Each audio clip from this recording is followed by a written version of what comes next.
Hey, what's going on? It's your boy Tim, aka T.O. Speaks. And it's your girl Yammy, aka Yams Be Saying. And you are now tuned into Love and Theology. It's a good thing.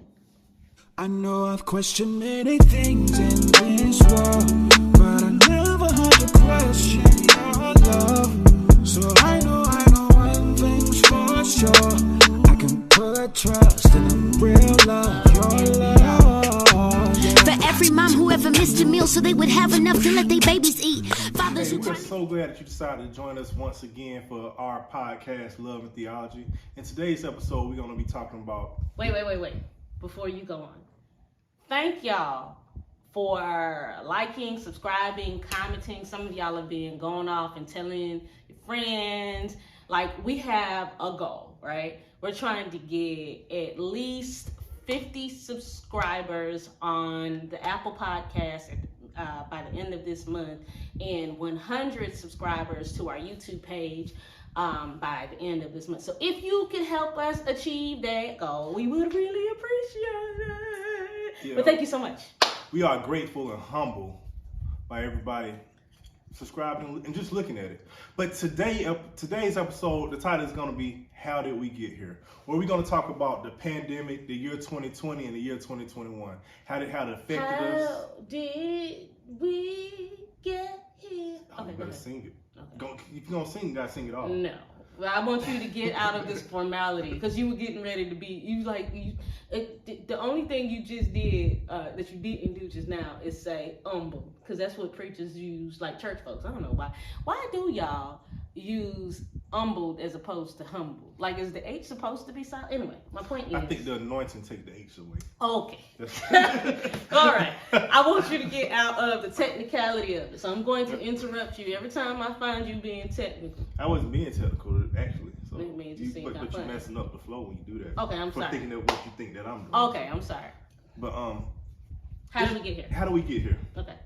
So let me ask you a question. Oh, no. Yeah, I'm be saying, what did 2020 do for you, and how did it grow you, break you, and all that? Like how did it affect you? And then moving into 2021, how did it cause 2020? How did it cause you to move stronger or weaker or whatever it did into 2021? This question is how did 2020 affect me? Or How did it 2021? affect you?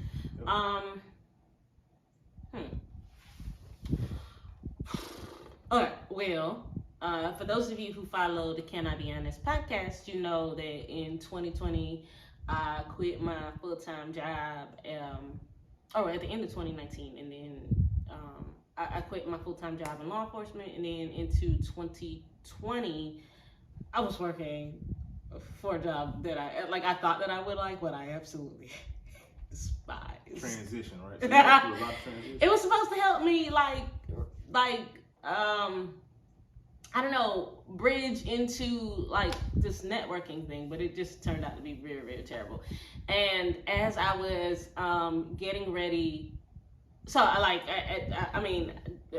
if you know me, you gonna look at your phone the whole time? No, I'm looking up something. Okay. If you know me, you know that when I'm at work or when I'm focused, that's it.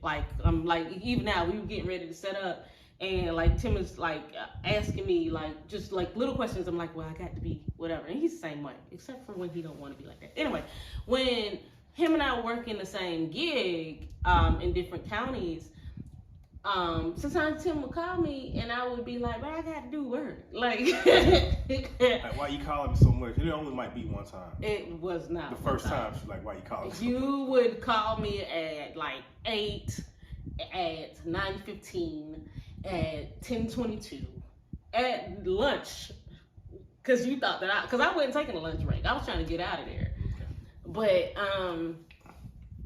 But when I was working this other job, I would be calling Tim consecutively, and every time it was just a logic complaint. Ooh, I can't stand X, Y, Z. Do you know what they? I'm talking about at the point where I was getting calling Tim 5 times a day in 8 and sometimes 12-hour period. I knew that it was problematic, so I think I just messaged him one day, and I was just kind of like, man, can we survive if I quit? And like, you know what I'm saying? And we had just recently, I mean, the year before, become debt free. Like, we didn't have, like, the only thing we owed is our mortgage, really. Can I step in? Okay. When she asked me, when she texted me, she was like, can we survive? I remember having a conversation with her saying, yes, we can. However, don't quit your job today. We came to that agreement. Do you remember that? I don't remember that. Yeah, I said, don't quit your job today. Give it some time. Give it a week or two.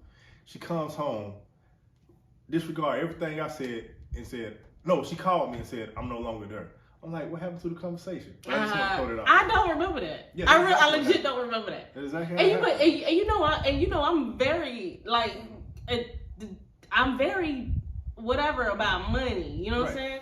So I wouldn't have done it like really if I thought we were gonna be destitute. Right.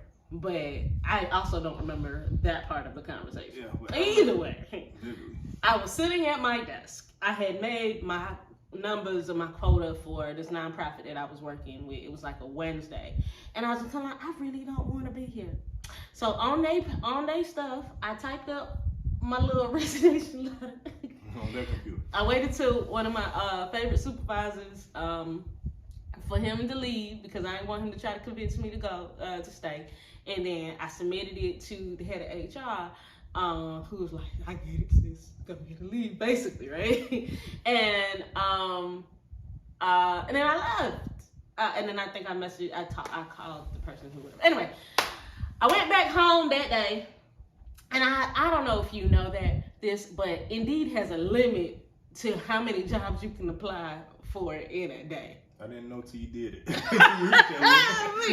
I went into, and Christina Barr here knows this, my honeybee knows this, I went into straight up panic mode. I applied to everything. Crossing guard, teacher, pastor. Pilot. Can't even fly plane instead. I'm gonna apply for it. I applied to everything in panic mode. And like legit, right before like everything in the pandemic started to shut down, I thought Dog walker. I hate dogs. So I think I applied to right when the pandemic was getting ready to go in. I had like some jobs lined up. It was like maybe a couple weeks after that. Like I took a 2-week sabbatical. I was like, oh, I'm gonna take a break. You know, everybody's at work, everybody's at school. I can be home by myself and process, you know, what has happened. And the week that everything shut down was the week that I had interviews. I remember calling my wife, said, hey, man, we're gonna be in work from home for a little while. You know what she said? This is what she said. Man, this makes no sense, because I thought I could be at home. I only was able to be at home for 2 weeks by myself. Like, she was highly upset. And then Tabitha had to stay home, be homeschooled. Yeah, I mean, like, Pat, I think she wasn't worried about coronavirus. She was worried about us being in the house with her. That was the issue. Man, it was like the worst news ever. I remember. It was like the worst news ever. Anyway, so to answer your question, at that point, we were at like an impasse, right? Because I had no sustainable source of income. Mm-hmm. We didn't have any debt except for our mortgage and student loans, which if you know me, you know I ain't gonna pay that back. But I will pay that back to people who may be watching this. I will most certainly pay that back after I complete yet another degree. That's right. But God will provide. Ooh. I think it was at that point that I was just kind of like, okay, so well, something got to give. Cause like, and not to be like, you know what I'm saying, I'm God's favorite, but I am God's favorite. Like, God loves me, like more than He loves a lot of people. Like, you know what I'm saying? True. God, people be like, you know, God don't have God no gave favor. you me. Huh? So that shows. That's it.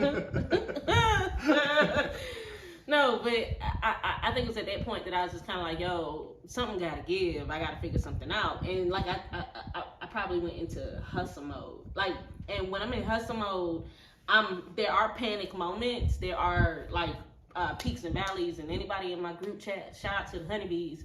That y'all know, like there are ups and downs. But I also went into a form of survival mode.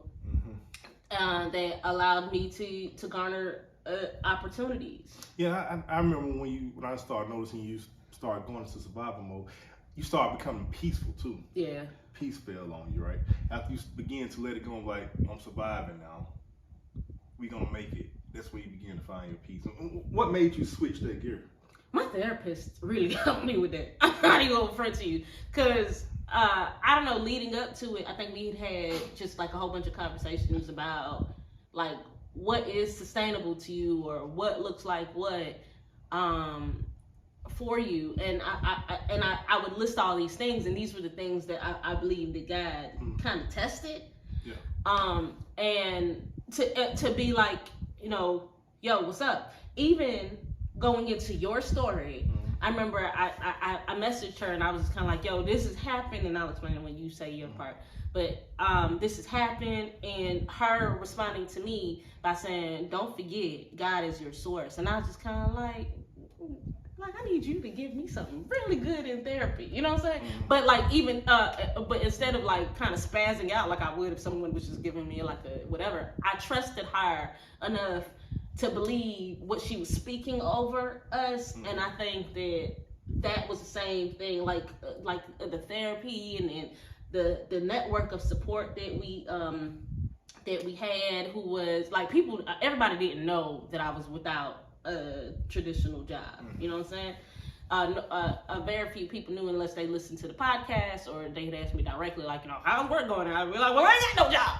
You know what I'm saying? But yeah, that was it. And then of course, you know, our relationship, and the fact that the other part of it is the fact that in a lot of ways God had like almost like predestined this kind of situation. You know it kind of worked out for the best, even with Tabitha having to come home from school, right? I mean, not for me. But I'm saying though, if that wouldn't have happened, we would have been struggling. We'd been scrambling. Like, how we gonna homeschool Tabitha? So the transition was already there before the transition happened. You see what I'm saying? Very much so, very much so. And I will thank God that He at least gave me 2 weeks by myself to get my life together, to prepare for the year and some change.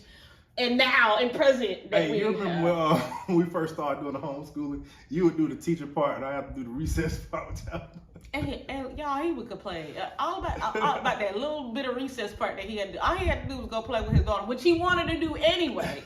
Wait a minute, I don't want to have to go outside. I was flying kites, going fishing, doing hikes, all kind of stuff. Making movies, like that. And meanwhile, I was doing dance parties in between study sessions. I was doing all the boring stuff. And then it got to a point where Tyler was like, I'm over this, man. Like, he'll just do the schoolwork and I'll get back in my oh boy, baby. She like, cause I mean, but for real though, I didn't sign up for that part of parenting. The part of parenting that I signed up for is the part where, you know, you like parent for like 8 hours and then they go to school for like 8 hours and then they go to sleep for like 8 hours. You know what I'm saying? That's 24, right? 8 times 3 is 24. Right? Okay. So yeah, like that's the kind of parenting I set up for. And then we don't have my parents don't live close by. So it's not like I could, and even if they did, everybody in my family worked in some sort of medical field. Yeah, like my mom is a social worker at a hospital. My sister is a nurse practitioner at a hospital. My nieces were working at hospitals or going to nursing school at the time or something like that. My dad would be exposed to like there was nobody to really legitimately be like, give us a break. Nobody could lighten the blow for us. Well, we had some people step in. Yeah, we had support. And like again, the honeybees, my friends who would be like, yo, let's have a socially distanced party. Oh my God. Always, right? They were lifesavers. Oh God. But that part was right. So what was your question? I mean, you pretty much answered it, you know, after you went on your tangent. I like stories. I'm a good storyteller. Y'all enjoyed it. But how did it, you know, pretty much, you know, affect you and help you move into 2021? So now, with all that happening in 2020, right? Yeah. How do you see 2021 and how's 2021 progressing for you? I really don't got no answers for that. I think that's the best answer. Okay, preacher. No, I do. I think that's the best answer, really. Really, I do, man. I'm tired of answers, man. Okay. I'm tired of answers. I really am, man. You know why? Because like for me, like 2020. Yeah, talk about yours. 2020 was great, man. I'm living life, man. I'm working from home, getting a check, and I ain't really doing no work. To be honest with you. I get to be with my wife on the regular basis. I mean, hey, I loved it. You know what I mean? So 2021 was great. Everything was just flowing. Life was milk and honey. I say, right? No, we were. And I'm lactose intolerant, so keep that in mind, milk and honey. So at some point, the milk is gonna come back and get me, even with this story. You see what I'm saying? Oh, so, okay. I guess when you say stuff like that, I'm supposed to be like, "Oh, you preaching?" So, "Oh, you preaching?" No, I wasn't preaching at all. That's you. That wasn't me. I'm just talking. So, but so what happened is this. So everything was good. You know how it was. I was working. Everything was good. We're getting checks, man. Yeah. You doing your thing. Everything was good. Yeah. And then 2021 hit when everybody else was coming out of this dark moment of 2020. Mm-hmm. I was living in a great moment, right? And then 2021 hit. That's when my darkest time came. Right? Yeah. Everything just began to shut down on I had issues with my job. I even had to play on my mental health. You remember, I was bugging. You know what I mean? Like thinking something was going on. You know. Slow down, because everybody, if you're comfortable, right? Because you don't have to tell everybody your story. But if you think that it'll be beneficial, like saying blatant or blanket thoughts, don't really help nobody. So let me ask you. I'm just saying. Go ahead. What was it about 2021 specifically? Name it. So I mean, I lost my job, right? And then let me go ahead and stop you right here. He did not lose his job. He was forced out. Yeah. So no, the difference between Tim and I when we worked in law enforcement is that Tim, I used to get in trouble. You know what I'm saying? For my mouth. I was a good employee. I've always been a good employee, but I used to get in trouble for my mouth. Tim, as semi-militant as he could be, would never get. I mean, his yearly evaluations were all. I'm talking about 15 years, 16 years. Never been written up. Never been written out. Never had a verbal warning. I've had a verbal warning. And so he never had no problem. So when I'm saying that, like, he was kind of cut off from underneath his wings or his legs or his knees were cut off. What's the phrase? My legs were kicked off from the front. Yeah, it legitimately was one of those things. It was a saying that he used to say, man. Oh yeah, never get on the wrong side of small-minded people. Oh yeah. Who's in control? Who's in control? Yeah. Are we gonna post this episode? Yeah. Okay. But anyway, so 2021 happened, right? And all these things started happening. All of a sudden, my walls began to get closed on me, man. I'm tripping, man. It was times, man, I remember laying in the bed and not wanting to get up, right? I just didn't even want to get up. I just wanted to sleep the day away, right? And I have Yami, thank you for my support, because she was my help, a very present help indeed. That's what I'm saying. You know what I mean? But, it's not supposed to be about sure. Hey, no, man, I can't help when I know. But honestly, though, yeah. You was my help, but it was in that moment, man, that I remember, man. Like I remember going through different podcasts and trying to listen to things, man, and nothing could help me, man. Yeah. Nothing could help me, right? Nothing could, right? And I began. It was only at that moment when I began to say, man, I was fighting the enemy, and I was losing. Yeah. I admitted to it, like, I'm losing, man. So, people are, you can't say you lost. No, I was losing, right? And it was at that moment that I admitted that I was losing that God began to pull me out. I couldn't have done it on my own. I still didn't do it on my own. It was God when I said, I can't win this battle, because I was hurt. I feel like I was being hurt financially, mentally. All angles was closing in on me, right? I'm going to tell you, it's a Bible verse, right? In Job, I think when Job say, like, I heard about God, but I now experience God, and that really hit me. Like, I experienced Him. You know what I mean? Yeah. Like, I heard about Him, how great He is, how all these prophets say, He's been around 4 times and it's gonna happen. But I had to really experience Him. You see what I'm saying? Shots fired. Pew, you know what I mean? I had to really experience Him. It was at that moment when I became to say, man, I didn't even want to pray about it no more. I even stopped praying about it. I was like, it is what it is. Whatever's gonna happen, gonna happen. I didn't even want to pray for it. And people were confused and say, you lost your faith. No, I didn't lose my faith. You know what I mean? I didn't lose faith. I still had faith. I had faith in whatever was going to happen, if that makes sense. I had faith in God that He was going to get me through. So at that point, I began to put God in it.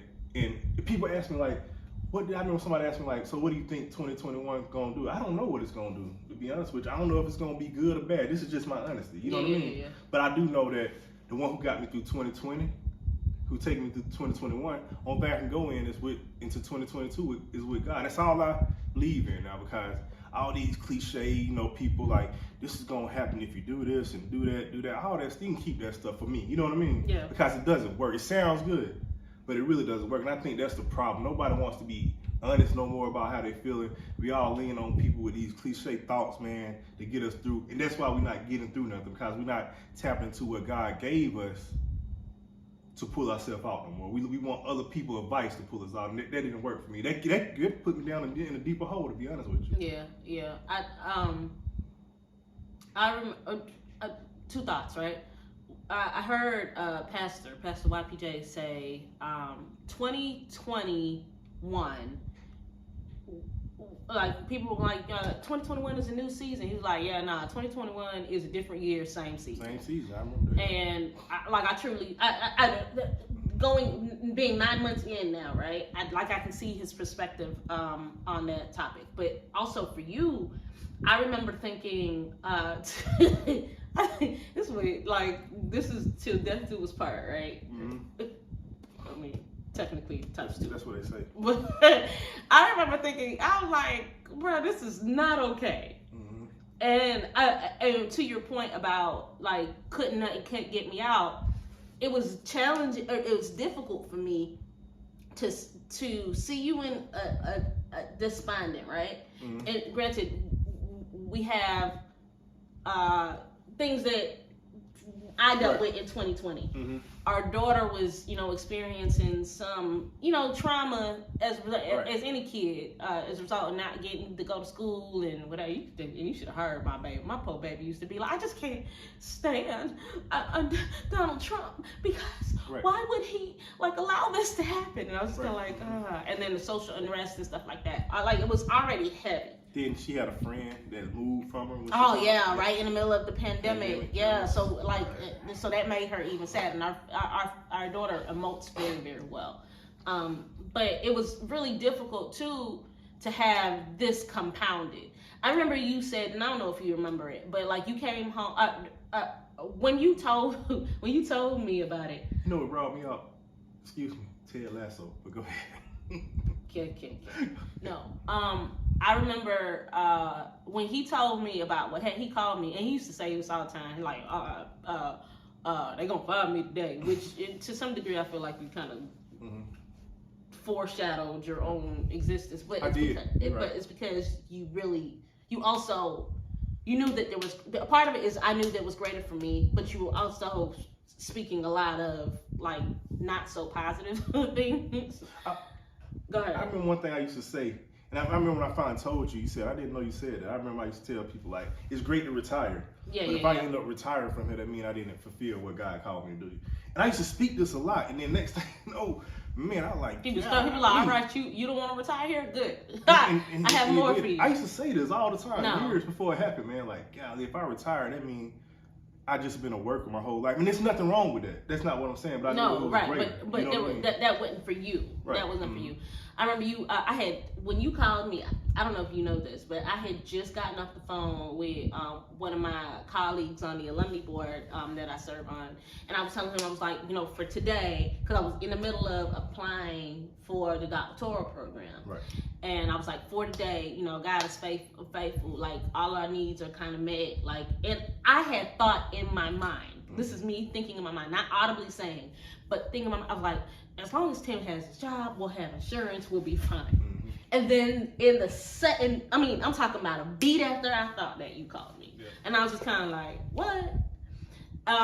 And I legit went to go get him. He was like, man, because he had a take-home car. So he was like, yeah, they getting ready to drop me off. I was like, no, they ain't gonna drop you off. I'm gonna go get you. Child, you know that I came out to these people's offices in a sundress with no bra, okay? No makeup on. Yami came there like she ready to fight somebody. And thank God for my friend. Your good friend, yeah. Smiling Peoples, because she was like criminal trespass or felony criminal trespass. I don't need you going to jail. And I mean, she was like, y'all already ain't got no job. You also don't got no bail money, and I'm not gonna bail you out for something foolish, my friends. But so we came home, and you looked at me and you were like, I don't know what we gonna do. Like, and that broke my heart. Yeah. That broke my heart. You never heard me say that. No. Also, like, usually I'm able to pivot or whatever. I was just kind of like, well, what are we going to do? Because the 100 jobs that I had applied for in 2020, nobody would give me a call back. Not even a dog walker. I mean... But even in that moment, though, did you notice that God began to show Himself? 2 weeks later, we got a lump sum of money. You remember that? Yeah, I remember that. Yeah, And so, I remember thinking before that happened. We went on vacation. No, I remember thinking before that happened. I was like, God, you're gonna have to, like, I see what you're doing, but you're gonna have to prove something. You're gonna have to show me. And I said that to God. Like, you're gonna have to show me that this is all for your glory. If I know it's for your glory, I'll take the brunt of it. But you're gonna have to show me that this is what it is. I remember, man, thinking to God, once again, it was about joy. I got thinking, like, man, why is this happening to me, right? And I remember about how, Job God allowed the devil to begin to mess with Job. Plague his heart. I told God, I don't want that. You ain't got to do that to me. I don't do that. I can't take that, God. I said out loud, don't do that, man. You ain't got to prove that to me so you can sit there and tell me. What do you want me to do? I'll go. I'll go. But don't do that, man. I'm like, God, what are you doing? But guess what? It still began to happen, right? We're going to take a quick commercial break because I need to reset our episode real quickly. Stand by one. What up, y'all? It's your girl, Yami, aka MV, saying with a quick interruption just to remind you all to like, subscribe, and hit the notification bell. So that we can go ahead and get our subscription up. And tell people, comment. We appreciate the love that you've shown us. Some of y'all have actually been emailing us. Thank you. Back to your regularly scheduled programs. Boom, boy. And we are back. Okay, what were you saying? We were just talking about how 2021 how 2020 affected us moving into 2021. Yeah, but what part? We was gone for a long time. Yeah, we did take off a long break. Okay, so we got through the part where you experienced some tragedy. In a lot of ways, we had to pivot. So, what are some things that for you? Let me ask it this way: what is your theology? What is the thing that you were able to take from this thing that happened, or these things that happened in 2021?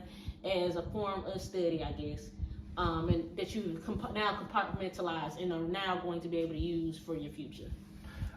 For me, what's your biggest takeaway? My biggest takeaway was, really understanding that some things you have no control over, right? Yeah. Some things you have no control over, but those things that we don't have control over, don't let it control you, right? So it was at one point I believe that what caused a lot of the trauma for me, the mental health issues, the despair, was after I was trying to control the things that I didn't have any control over, right? Yeah. So once I realized, like, man, I really don't have control over this, right?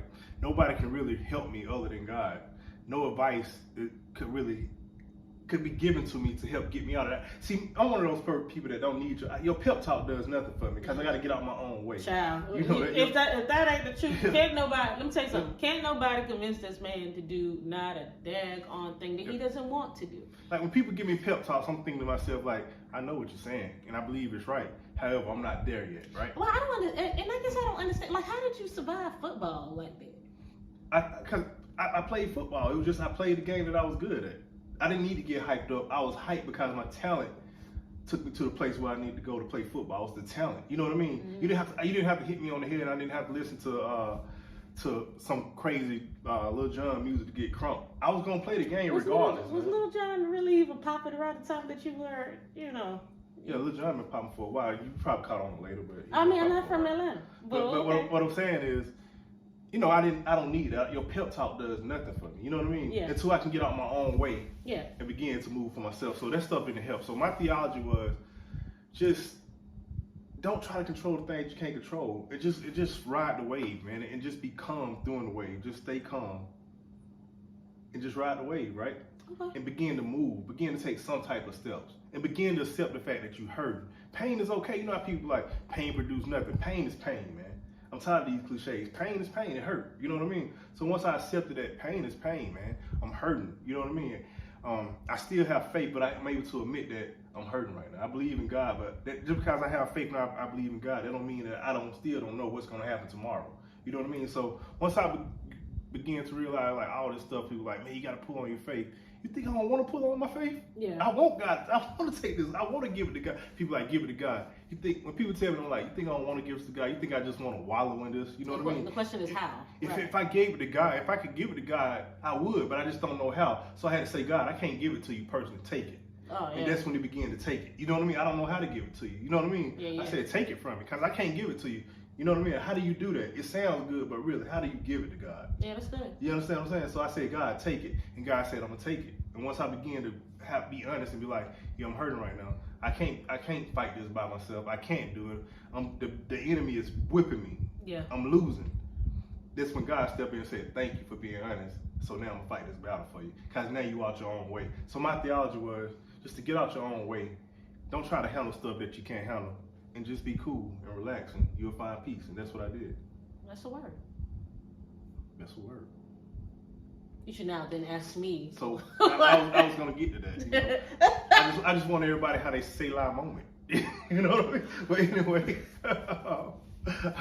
so what was your takeaway? What was your theology? What is your theology, Dr. Yams be saying? Yeah.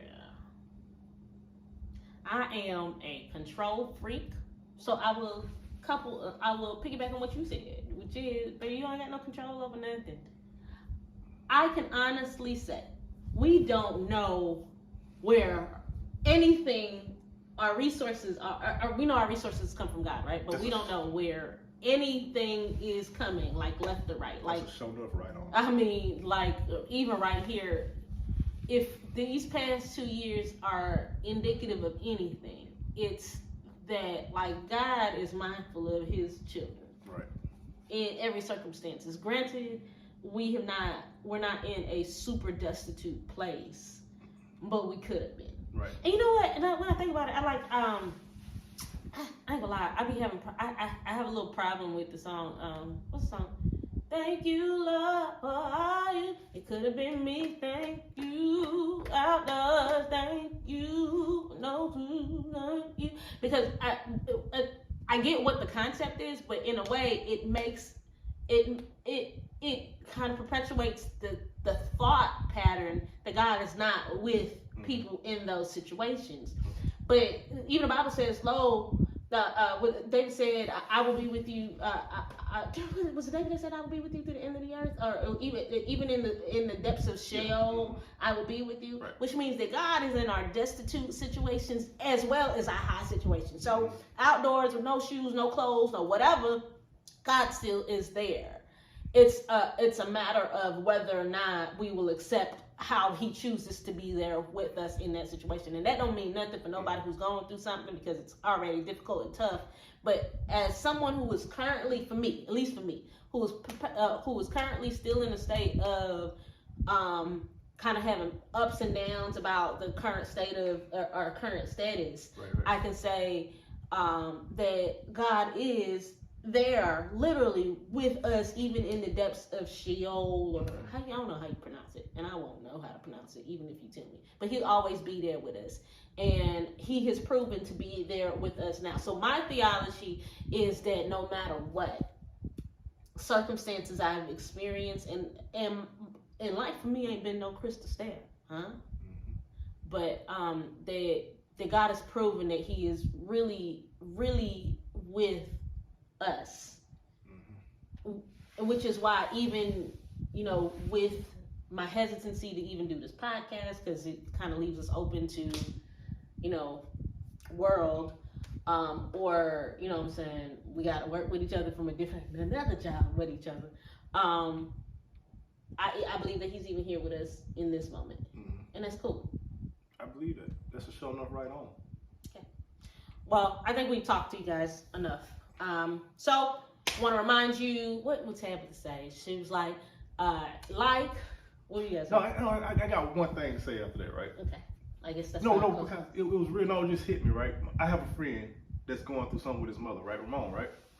And Ramon was saying, it piggybacks based off what you were saying. Ramon was like, Ramon wants you Yeah, exploiting his circumstance sure for the he purpose would. of this podcast. I'm pretty sure he was. Ramon has gotten a shout out at least twice in this podcast. Well, this is the second episode, but twice so far. Anyway, go ahead. But now, so he was saying, you know, how people keep giving him Bible verses, right? Yeah. And Proverbs, sending them Bible verses, right? And he was like, he had to tell somebody, like, stop doing that. Yeah. Right? And you know, the thing is, when I was talking to him, I said, that's the problem with most people, these super saints is how I like to call them. Or regular saints. They begin to send Bible verses. No, what you need to do, right? Don't send me a Bible verse. Read the Bible verse. Allow the Bible verse to speak to you. Draw wisdom from the Bible verse, and then give me something practical to help get through the moment, right? Don't just throw a Bible verse at me. Allow the Bible verse to speak to you. Draw wisdom from it, and then speak to me in a practical way. All right? Because the Bible verse is not going to help me if I'm still going through the thing. Yeah. But allow God to speak to you through that Bible verse so you can touch me in a human way. That's what I'm trying to say. I wonder too if Jesus was, when he was out here like helping people, was he out here quoting himself? Because you know, the Bible said, "Let me see." Oh, this is good. Because the word says, you know, in the beginning was Word, and the Word was God, and the Word was God. So the Word, was he quoting himself out here when he was out here helping people? Like, and maybe he was, right? But I can't think, nothing comes to mind Jesus. in the middle of helping Right. people. If he was, you know, well, man, cannot live by bread alone. Or maybe he did quote himself. He quoted himself to the enemy, but not to practical people in that situation. Man cannot live off bread alone. He was talking to the devil at that point. Oh, yeah. Okay, so yeah. So if the goal is to be like Jesus, right? Mm-hmm. And Jesus leads us to God, but the goal is to be like Jesus, then to be like Jesus is not to use scripture or weaponize scripture in that Right. way, but to actually help people or give them practical, tangible needs Right. and requests and things like that, outside of just prayers and thoughts and all of that. Right. Okay. I just want to end it with that. So Okay. do your thing, Shaw. Chapter would say, if you would, like, subscribe, and don't forget to hit that notification bell. We would really appreciate it. Again, we are trying to get 50 subscribers on Apple Podcasts and 100 on YouTube. And so if you would, just go ahead and like, tell the whole world, share, and leave us a comment so that we can make ourselves more noticeable, or it makes this podcast more noticeable on the other digital platforms. And we would really appreciate it. Thank you. Bye-bye. I know I've questioned many things in this world, but I never had to question your love. So I know one thing's for sure. I can put trust in a real love, your love. For every mom who ever missed a meal so they would have enough to let their babies eat.